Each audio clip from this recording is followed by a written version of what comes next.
इसी बात को हम आगे लेके जाते हैं कि डिसऑर्डर इसलिए हुए हैं कि हर कोई अपनी मर्जी से चलाना चाहता था।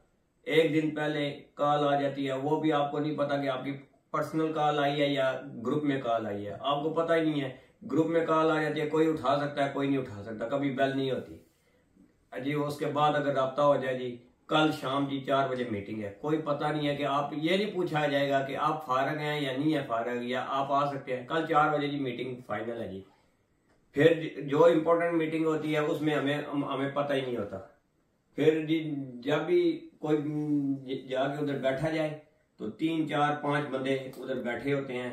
ना हम तस्वीरें लगा सकते हैं, तस्वीरें लगाएं तो हमारे जो बुजुर्ग हैं वो तो सोशल मीडिया पर एक्टिव नहीं है, हम लगाते हैं तो दूसरी जो मुखालिफ पार्टी है वो भी हमारे जानने वाले दोस्त भाई हैं, तल्लुक तो हमारा उनके साथ बहुत अच्छा है, वो जो है आगे से टोन शुरू कर देते हैं कि ये इन 4 बंदों से आगे भी निकलो यार।